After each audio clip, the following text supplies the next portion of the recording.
Hello friends, welcome to today சமையல். Today சமையலில் இன்றைக்கி நம்ம எல்லாருக்குமே ரொம்ப ரொம்ப பிடிச்சமான, அதுவும் எஸ்பெஷலி குழந்தைங்களுக்கு ரொம்ப பிடிச்சமான நூடுல்ஸ் எப்படி செய்யலான்னு தான் பார்க்க போகிறோம்.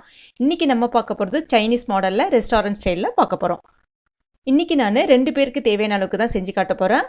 அது மாதிரி பிளைன் நூடுல்ஸாக பயன்படுத்த போகிறேன். இது ரொம்ப ரொம்ப சுவையாக இருக்கும். இது இப்போ எப்படி செய்யறதுன்னு பார்க்க ஆரம்பிச்சிடலாம். முதல்ல நம்ம நூடுல்ஸை வேக வைக்கணும். அதுக்கு நான் இந்த மாதிரி ஒரு கப்பில் தண்ணி எடுத்திருக்கேன். 3/4 கப் அளவுக்கு தண்ணி எடுத்திருக்கேன். இப்போ இது கொதிக்கட்டும். அதுக்குள்ளே நம்ம நூடுல்ஸை பார்த்துடலாம். இது பிளைன் நூடுல்ஸு. எல்லா டிபார்ட்மெண்ட் ஸ்டோரில் மளிகை கடைகளில் எல்லாமே உங்களுக்கு ஈஸியாக கிடைக்கும். இது சைனீஸ் நூடுல்ஸ்னே விற்பாங்க. அந்த மாதிரி பார்த்து வாங்கிக்கங்க. அதுதான் உங்களுக்கு ஒன்றோடு ஒன்று ஒட்டாமல் நல்ல நீள நீளமாக உதிரியாக வரும். இதில் 2 ஸ்லைடு மாதிரி பெரிய பார்ட்டாக இருக்கும். இதில் பார்த்தீங்கன்னா இப்போ தண்ணி கொதி வந்துடுச்சு. இதில் நம்ம ஒரு 1/2 டீஸ்பூன் அளவுக்கு உப்பு, அப்புறம் 2 டீஸ்பூன் அளவுக்கு எண்ணெய் சேர்த்துக்கலாம். அதுக்கப்புறம் நம்ம இந்த நூடுல்ஸை உடச்சி விட்டுக்கலாம். ரொம்ப அதிகமாக உடைக்க வேணாம். நான் ஏற்கனவே சொன்ன மாதிரி 2 ஸ்லைடு இருக்கும்ல, அதில் ஒரு ஸ்லைடை மட்டும் எடுத்து அதை 2ஆக உடச்சி சேர்த்துக்கிறேன். இப்போ இது வேகிறதுக்கு உங்களுக்கு ஒரு 8 நிமிஷம் ஆகும். மீடியம் ஃப்ளேமில் வச்சுருங்க. 8 நிமிஷத்தில் பார்த்தீங்கன்னா இந்த மாதிரி நூடுல்ஸ் வந்துடும். கம்ப்ளீட்டாக வேகக்கூடாது. ஒரு 80% வேகிற மாதிரி பார்த்துக்குங்க. அதாவது 3/4 பதத்துக்கு வேகிற மாதிரி பார்த்துக்குங்க. இப்போ இந்த நூடுல்ஸை நம்ம இந்த மாதிரி ஒரு வடிகட்டி இருந்தாலோ இல்லைனா வேறு ஏதாவது காய் வடிகட்டி வீட்டில் இருந்துச்சுன்னா அதில் வடிகட்டிக்குங்க. வடிகட்டினதுக்கப்புறம் மறுபடியும் ஒரு சொம்பு அளவுக்கு தண்ணி அது மேலே ஊற்றிடுங்க.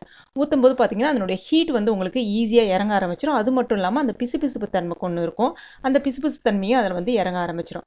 அப்புறம் மறுபடியும் ஒரு கப் அளவுக்கு தண்ணி வேறு ஒரு பவுலில் இதை மாற்றிட்டு தண்ணி ஊற்றி ஒரு 3 நிமிஷம் வச்சுருந்தீங்கன்னா அதனுடைய சூடு எல்லாமே உங்களுக்கு கம்ப்ளீட்டாக இறங்க ஆரம்பிச்சுட்டு அந்த பிசு தன்மையும் போயிடும். அப்போ நூடுல்ஸ் ஒன்னோடு ஒன்று ஒட்டாமல் உங்களுக்கு அழகாக பிரிஞ்ச மாதிரி வரும். இப்போ மறுபடியும் இதை நம்ம எடுத்து வடிகட்டி வச்சிடலாம் ஒரு 3 நிமிஷத்துக்கு அப்புறம். அதுக்கு அடுத்ததாக ஒரு பேனில் ஒரு 4 டீஸ்பூன் அளவுக்கு எண்ணெய் சேர்த்துக்கலாம். அப்புறம் ஒரு 5 பல்லு பூண்டை சின்னதாக கட் பண்ணி எடுத்துருக்கேன். அதையும் இது கூட சேர்த்துக்கலாம். இப்போ இது நல்லா ஃப்ரை பண்ணிடலாம். இப்போ பூண்டு நல்லா சிவந்து வந்த பிறகு இது கூட 2 முட்டை சேர்க்குறேன். 2 பேருக்கு 2 முட்டை சேர்க்குறேன். நீங்கள் வெஜிடேரியன் அப்படின்னா இந்த இடத்துல முட்டையை மட்டும் ஸ்கிப் பண்ணிங்க. முட்டை சேர்க்க வேண்டாம். அதுக்கப்புறம் மற்றது எல்லாமே நீங்கள் எப்பயும் போலே செய்ய ஆரம்பிச்சிடலாம். இப்போ இந்த முட்டையை நல்லா நம்ம ஃப்ரை பண்ணிக்கலாம். ஒரு 3/4 பதத்துக்கு முட்டை ஃப்ரை ஆன பிறகு இதை நம்ம அதே பேனில் ஒதுக்கி விட்டுடலாம். இப்போ அதே பேனில் 2 டீஸ்பூன் அளவுக்கு எண்ணெய் சேர்த்துக்குங்க. அதுக்கடுத்துதான் ஒரு மீடியம் சைஸ் பெரிய வெங்காயம் நீல வாக்கில் கட் பண்ணி எடுத்துருக்கேன். அதையும் இது கூட சேர்த்துக்கலாம். இப்போ வெங்காயத்தை வதக்கிடலாம். வெங்காயம் ரொம்ப வதங்கணும்லாம் இல்லை, கண்ணாடி பதத்துக்கு வரும். அப்போ உடனே கேரட் சேர்த்துங்க. ஒரு மீடியம் சைஸ் கேரட்டை நீல வாக்கில் காய் சீவரத்தை யூஸ் பண்ணி துருக்கியிருக்கேன். ஏன்னா அப்போ தான் உங்களுக்கு நல்லா ஸ்லைஸாக மெலிசாக வரும். அதையும் இது கூட சேர்த்துட்டு நல்லா வதக்கி விடுங்க. இப்போ வெங்காயமும் கேரட்டும் ஒரு பதத்துக்கு வதங்கி வந்த பிறகு, ரொம்பலாம் வதங்க வேண்டாம், ஒரு 1/2 பதத்துக்கு வதங்கி வந்த பிறகு இந்த முட்டையோடு சேர்த்து நம்ம அதை சேர்த்து வதக்கி விட்டுடலாம். இப்போ அதுக்கு அடுத்துதான் காய்கறிகள்னு பார்த்தீங்கன்னா நான் இன்றைக்கி 3 விதமான குடைமிளகாய் சேர்க்குறேன். மஞ்சள், சிவப்பு, அதுக்கப்புறம் பச்சை. உங்ககிட்ட ஒன்று தான் இருக்குது, அதாவது பச்சை மட்டும் தான் கிடைக்குதுன்னா நீங்கள் அதை மட்டுமே சேர்த்துக்கலாம். இப்போ அதையும் சேர்த்துட்டு நல்லா வதக்கி விடுங்க. ஜஸ்ட்டு எல்லாமே பார்த்தீங்கன்னா ஒரு 1/2 நிமிஷத்துக்கு ஒரு ட்ரிப் பண்ணுங்கள் எல்லாமே. இதை வதக்கின பிறகு அதுக்கு அடுத்ததான் கடைசியாக கோஸ், அதாவது முட்டைகோஸ் சேர்த்துக்கலாம். இப்போ எல்லாம் ரொம்ப வதங்க வேண்டாம். 3/4 பதத்துக்கு வதங்கி வந்த பிறகு அடுத்ததாக நம்ம இதில் தேவையான அளவுக்கு உப்பு சேர்த்துக்கலாம். ஏற்கனவே நம்ம நூடுல்ஸில் உப்பு போட்டிருக்கோம், அதனால் இதுக்கு தேவையான அளவுக்கு உப்பு மட்டும் சேர்த்துக்கலாம். இப்போ மறுபடியும் இதை நம்ம கலந்து விட்டுடலாம். அதுக்கு அடுத்ததாக டொமேட்டோ கெட்சப் 1 டீஸ்பூனும், அதுக்கப்புறம் 1 டீஸ்பூன் அளவுக்கு சோயா சாஸ், கருப்பு சோயா சாஸ்ன்னு இருக்குது, அது சேர்த்துக்கிறேன்.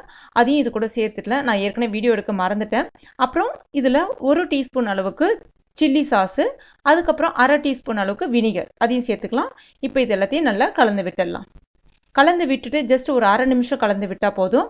அதுக்கப்புறமா நம்ம ரெடி பண்ணி வச்சுருக்க அந்த நூடுல்ஸை இது கூட சேர்த்துக்கலாம். இப்போ பாருங்கள், நூடுல்ஸ் எந்த அளவுக்கு உதிரியாக நல்லா ஆறி இருக்கணும். நூடுல்ஸ் மெயினாக சூடாக இருக்கும்போது இந்த மாதிரி சேர்க்கவே கூடாது.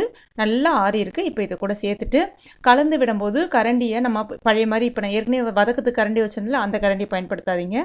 இந்த மாதிரி ஒரு 2 ஸ்பூனை வச்சுட்டு இந்த மாதிரி கீழ் நோக்கி மேலே தூக்கி விட்ட மாதிரி பண்ணிங்கன்னா நூடுல்ஸ் குழஞ்சி வராது, ஒன்றோடு ஒன்று ஒட்டாமல் நல்லா உதிரியாக வர ஆரம்பிக்கும். ஈஸியாகவும் கலந்து வரும். அப்புறம் ஒரு 1/2 டீஸ்பூன் அளவுக்கு ஒயிட் பெப்பர் சேர்க்குறேன். வெள்ளை மிளகு பொடி இல்லை அப்படின்னா நீங்கள் கருப்பு மிளகு பொடி, நம்ம வீட்டில் நார்மலாக யூஸ் பண்ணுற மிளகு பொடி சேர்த்துட்டு கலந்து விடுங்க. இந்த ஸ்டேஜில் உப்பு எல்லாம் பதமாக இருக்கான்னு பார்த்துங்க. இல்லைன்னா நீங்கள் அதை சேர்த்துக்கலாம். சேர்த்துட்டு நல்லா கலந்து விடுங்க.